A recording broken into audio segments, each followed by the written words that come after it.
Hi friends, welcome to Kavya Naina cooking channel. ನಾನು ಸುಷ್ಮಾ. ಬನ್ನಿ ಇವತ್ತು ದಿಢೀರಾಗಿ ಆಲೂ ಪರೋಟ ಯಾವ ಥರ ಮಾಡೋದು ಅಂತ ಈಸಿಯಾಗಿ ನಿಮಗೆ ತೋರಿಸ್ಕೊಡ್ತೀನಿ. ನೋಡಿ, ನಾನಿಲ್ಲಿ ಗೋಧಿ ಹಿಟ್ಟನ್ನು ಕಲಸಿ ನೆನೆ ಇಟ್ಟಿದ್ದೀನಿ. ಒಂದು ಅರ್ಧ ಗಂಟೆ ಹಿಟ್ಟು ಕೂಡ ಚೆನ್ನಾಗಿ ನೆನೆದಿದೆ. ಇದನ್ನು ಸೈಡಲ್ಲಿ ಎತ್ತಿಟ್ಕೊಳ್ಳೋಣ. ಇವಾಗ ಆಲೂಗಡ್ಡೆ ಕೂಡ ಒಂದು 4 ಆಲೂಗಡ್ಡೆನ ಬೇಯಿಸಿ ನೋಡಿ ನಾನು ಕಿವುಚಿ ಇಟ್ಕೊಂಡಿದ್ದೀನಿ. ಅದಕ್ಕೆ 1 ಕಪ್ಪಷ್ಟು ಸಣ್ಣದಾಗಿ ಕಟ್ ಮಾಡ್ಕೊಂಡಿರೋ ಈರುಳ್ಳಿ ಹಾಕ್ತಾಯಿದ್ದೀನಿ. ಹಾಗೆ 2 ಹಸಿರು ಮೆಣಸಿನ್ಕಾಯಿನ ಚಿಕ್ಕದಾಗಿ ಕಟ್ ಮಾಡಿ ಹಾಕೋತಾ ಇದ್ದೀನಿ. ಹಾಗೆ ಶುಂಠಿನ ಕೂಡ ಚಿಕ್ಕದಾಗಿ ಕಟ್ ಮಾಡಿ ಹಾಕೋತಾ ಇದ್ದೀನಿ. ಹಾಗೆ ಕೊತ್ತಂಬರಿ ಸೊಪ್ಪನ್ನು ಕೂಡ ಕಟ್ ಮಾಡಿ ಹಾಕೋತಾ ಇದ್ದೀನಿ.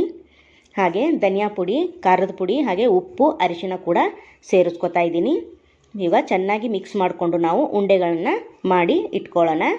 ನೋಡಿ, ಈ ಥರ ಚೆನ್ನಾಗಿ ಮಿಕ್ಸ್ ಮಾಡಿಕೊಂಡು ನಾನು ಉಂಡೆ ಮಾಡಿ ಇಟ್ಕೊಂಡಿದ್ದೀನಿ ಮೊದಲೇ. ಇವಾಗ ಚಪಾತಿ ಹಿಟ್ಟನ್ನು ಒಂದು ಉಳ್ಳಿ ತಗೊಂಡು ನಾವು ಲಟ್ಟಿಸ್ಕೊಳ್ಳೋಣ. ಪೂರಿ ಸೈಜಾಗಿ ಲಟ್ಟಿಸ್ಕೊಂಡು ಅದರೊಳಗಡೆ ಸ್ಟಫಿಂಗ್ನ ಹಾಕಿ ನಾವು ಪರೋಟಾನ ಲಟ್ಟಿಸ್ಕೊಳ್ಳೋಣ.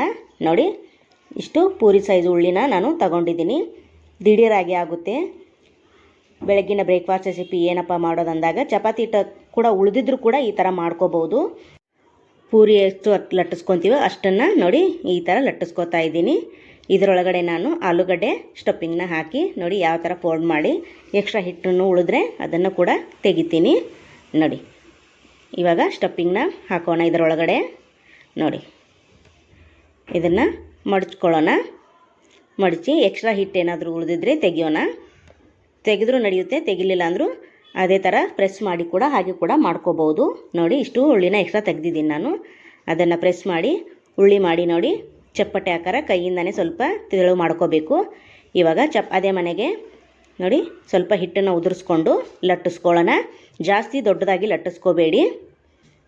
ನೋಡಿ, ಸ್ಟಫಿಂಗು ಆಚೆ ಬರುತ್ತೆ. ಆದಷ್ಟು ಚಿಕ್ಕದಾಗಿ ಲಟ್ಟಿಸ್ಕೊಳ್ಳಿ. ನೋಡಿ, ತುಂಬ ಈಸಿಯಾಗಿ ಮಾಡ್ಕೋಬೋದು, ಕ್ವಿಕ್ಕಾಗಿ ಆಗೋವಂಥದ್ದು.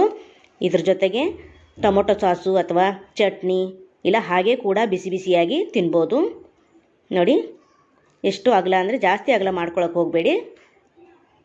ನೋಡಿ, ಸ್ಟಫಿಂಗ್ ಎಲ್ಲ ಹೊರಗಡೆ ಬರುತ್ತೆ. ನೋಡಿ, ಇಷ್ಟಾದರೆ ಸಾಕು. ಇವಾಗ ತವೆ ಬಿಸಿಯಾಗಿದೆ. ಎಣ್ಣೆ 1 ಟೇಬಲ್ ಸ್ಪೂನ್ ಹಾಕ್ಕೊಂಡು ಇದನ್ನು ಬೇಯಿಸ್ಕೊಳ್ಳೋಣ. ಪ್ಲೀಸ್ ನಮ್ಮ ಚಾನಲ್ನ ಇನ್ನೂ ಯಾರೂ ಸಬ್ಸ್ಕ್ರೈಬ್ ಮಾಡ್ಕೊಂಡಿಲ್ಲ, ಹೋಗಿ ಸಬ್ಸ್ಕ್ರೈಬ್ ಮಾಡ್ಕೊಳ್ಳಿ.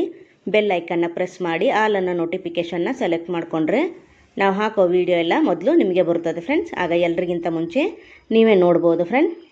ಹಾಗೆ ನಿಮ್ಮ ಫ್ರೆಂಡ್ಸ್ ಫ್ಯಾಮಿಲಿಗೆಲ್ಲ ಶೇರ್ ಮಾಡಿ. ಆದಷ್ಟು ನಾವು ಸಿಂಪಲ್ ರೆಸಿಪಿಗಳನ್ನು ಮನೇಲೇ ಇರೋ ಇಂಗ್ರೀಡಿಯೆಂಟ್ಸ್ನ ಬಳಸಿ ಮಾಡಿ ತೋರಿಸ್ತಾ ಇರ್ತೀವಿ. ಪ್ಲೀಸ್ ನಮ್ಮ ಚಾನಲ್ನ ಸಪೋರ್ಟ್ ಮಾಡಿ ಫ್ರೆಂಡ್ಸ್. ನೋಡಿ, 2 ಕಡೆ ನಾನು ಎಣ್ಣೆನ ಹಚ್ಕೋತಾ ಇದ್ದೀನಿ. ನೋಡಿ, ಚೆನ್ನಾಗಿ ಬೇಯಿಸ್ಕೊತಾ ಇದ್ದೀವಿ. ನೋಡಿ,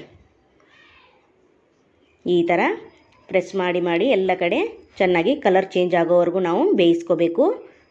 ನೋಡಿ, ರೆಡಿ ಆಯಿತು ಒಂದು ಪರೋಟ. ಹಾಗೆ ಇನ್ನೊಂದು ಪರೋಟನ ನಾನು ಮತ್ತೆ ಬೇಯಿಸ್ಕೊತಾ ಇದ್ದೀನಿ. ನೋಡಿ, ಮತ್ತೆ 1 ಟೇಬಲ್ ಸ್ಪೂನು ಮೇಲೆ ಎಣ್ಣೆ ಹಾಕ್ಕೊಂಡು ಮತ್ತೆ ಒಂದು ಕಡೆ ಎಣ್ಣೆ ಹಚ್ಚಿ ನೋಡಿ ಎಲ್ಲವನ್ನು ಇದೇ ಥರನೇ ಮಾಡಿ ಬೇಯಿಸ್ಕೋಬೇಕು. ತುಂಬ ಈಸಿಯಾಗಿರೋ ರೆಸಿಪಿ. ಒಂದು ಸತಿ ಟ್ರೈ ಮಾಡಿ ಯಾವ ಥರ ಬಂತು ಅಂತ ಕಮೆಂಟಲ್ಲಿ ತಿಳಿಸಿ ಫ್ರೆಂಡ್ಸ್. ಹಾಗೆ ನಿಮ್ಮ ಫ್ರೆಂಡ್ಸ್ ಫ್ಯಾಮಿಲಿಗೆಲ್ಲ ಶೇರ್ ಮಾಡಿ.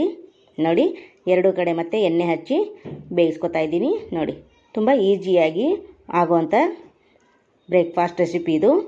ನೀವು ಒಂದು ಸತಿ ಟ್ರೈ ಮಾಡಿ. ನೋಡಿ, ಎಲ್ಲವನ್ನು ಮಾಡಿ ನಾನು ತಟ್ಟೆಯಲ್ಲಿ ಸರ್ವ್ ಮಾಡ್ಕೊಂಡಿದ್ದೀನಿ. ನಾನು ಇದನ್ನು ಟೊಮೊಟೊ ಸಾಸ್ ಜೊತೆ ಸರ್ವ್ ಮಾಡಿದ್ದೀನಿ. ನಿಮ್ಗೆ ಯಾವ್ದು ಇಷ್ಟನೋ ಅದರಲ್ಲಿ ನೀವು ತಿನ್ಬೋದು. ನೋಡಿ, ಎಷ್ಟು ಸಾಫ್ಟಾಗಿ ಮೆದುವಾಗಿ ಬಂದಿದೆ ನೋಡಿ ಫ್ರೆಂಡ್. ಸೂಪರ್ ಅಲ್ವಾ? ನೋಡಿ, ಚಪಾತಿ ಹಿಟ್ಟು ಉಳಿದ್ರೂ ಕೂಡ ನೀವು ಮಾಡ್ಕೋಬೋದು. ಅಷ್ಟು ಈಸಿಯಾಗಿ ಆಗುತ್ತೆ. ನಮ್ಮ ರೆಸಿಪಿ ನೋಡಿದ್ದಕ್ಕಾಗಿ ನಿಮ್ಮೆಲ್ಲರಿಗೂ ಧನ್ಯವಾದಗಳು.